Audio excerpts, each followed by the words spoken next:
Hi, it's Sandy Wiley.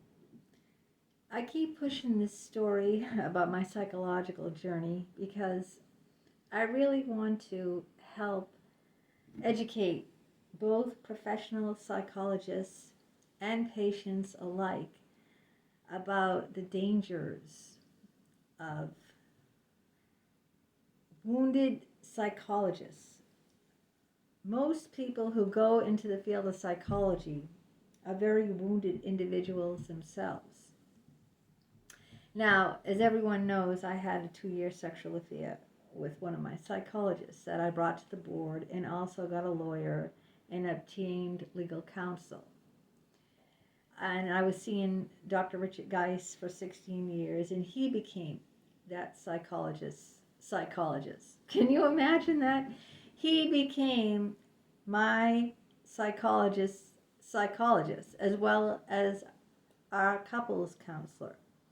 Now, how bizarre do you get? Imagine this. You are a troubled person.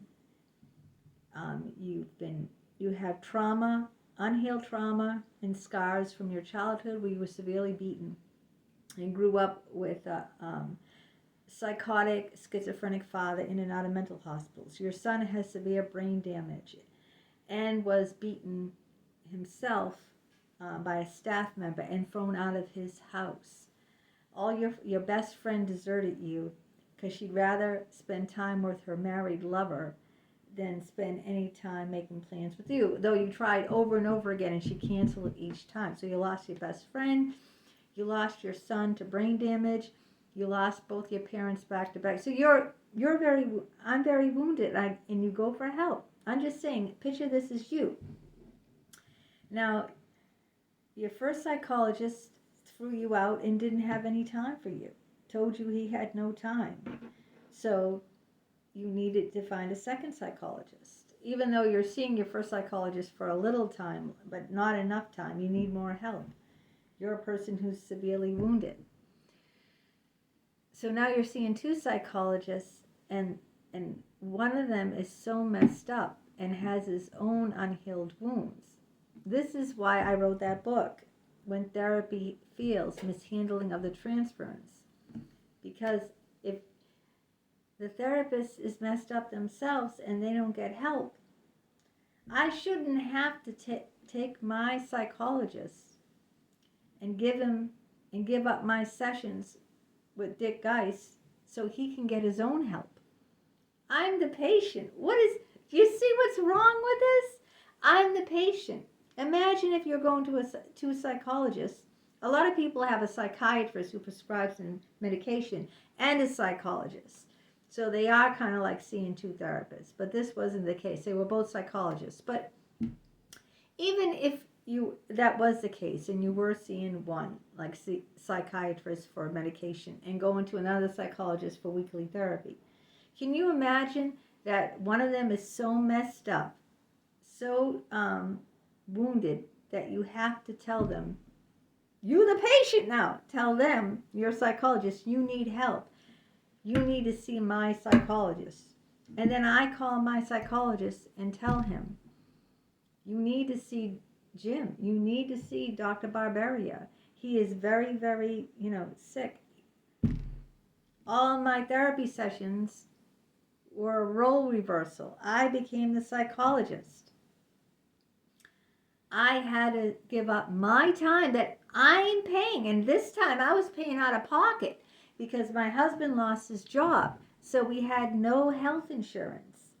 Okay, I think we had Mass Health, and no one takes Mass Health, something like that, very, very like poor.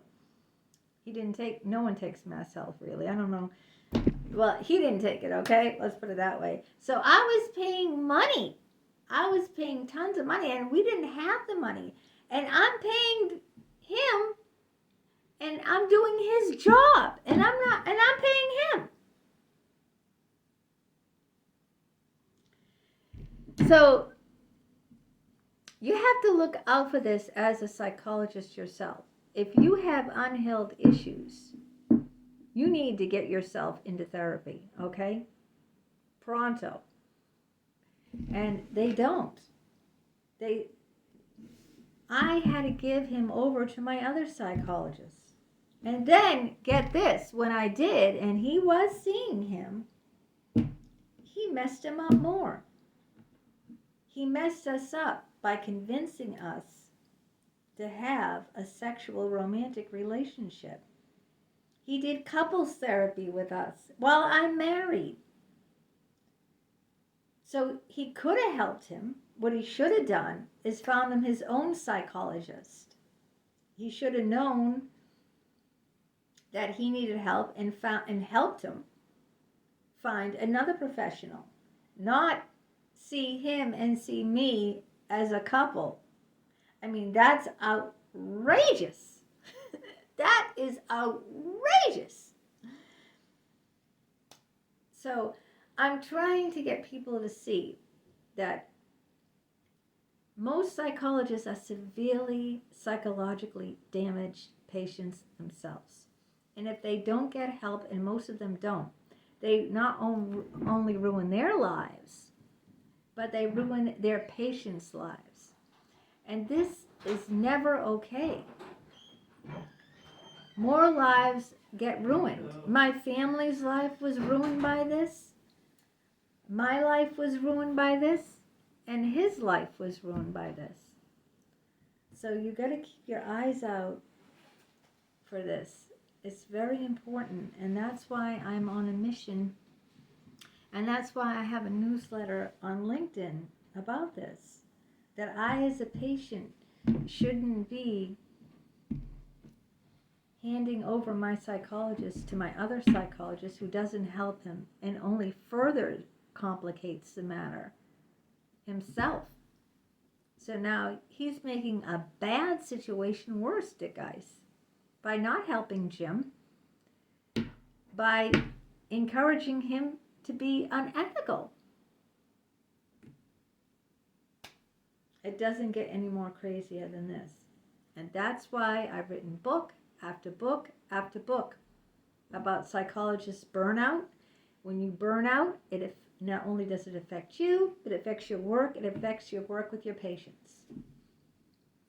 Unhealed, traumatized psychologists, which most of them are, not getting the help they need. They think they got the help they need, but they didn't, because there's still scars and wounds unhealed, and they go on, and they're trying to help people, and they're only hurting people. It's very, very important that psychologists be in their own therapy. Always. Always get supervision. These psychologists who have their own practices, they don't talk to anyone. They're isolated because they have their own practice. They're isolated. So they don't talk to other professionals. They don't talk to colleagues about what's going on. Though in Jim's case, he did see another psychologist, but as soon as she got wind that he was attracted to his patient, she dumped him. How is that helping anyone, right? How are you helping someone if you dump them? Because she probably thought she would be in an ethical dilemma where if it progresses, she'd be in a position where she should report it. But please read my books and please learn from the experience that you need your own help. You need your own supervision. You need your own therapy time where you talk about these unresolved matters and you talk about your feelings for your patients with a professional person, not with Dick Geist, who encourages you to have an unethical relationship, or Dr. Jeffrey Fortgang, another one, the third psychologist in this mix, who also saw us for couples therapy. That just exasperates the problem. It exasperates it. And the whole thing imploded. And I turned into an alcoholic. Jim dropped dead of heart failure when he was healthy and fit at 62.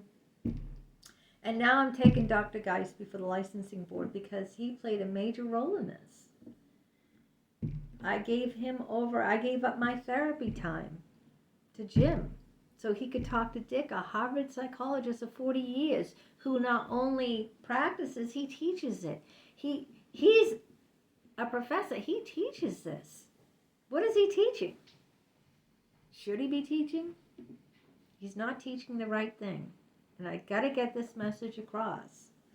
I got to get psychologists and therapists to see. You need to be in your own therapy. You need to talk about these things that come up with colleagues and supervisors, even if you've been in this profession for 40 years. Doesn't matter. The transference is getting in the way. You're reacting. You're not wearing your therapy hat. So I'm hoping that, I'll keep plugging away at this, but it's vital. It's vital because lives are ruined. Completely ruined, destroyed. I can't go into what happened in my family over this, but someone almost died, okay? Can't go into the details, but it destroys lives. So I'm going to let you people know right now, you therapists out there, you need to get help, you need to get supervision, you need to be in your own therapy. You need to talk about, and do not, whatever you do, sex and therapy never mixes. Ever, ever, ever, ever, ever. Never encourage such a thing, ever. It's unethical if you do encourage it. And always report it. What more can I say?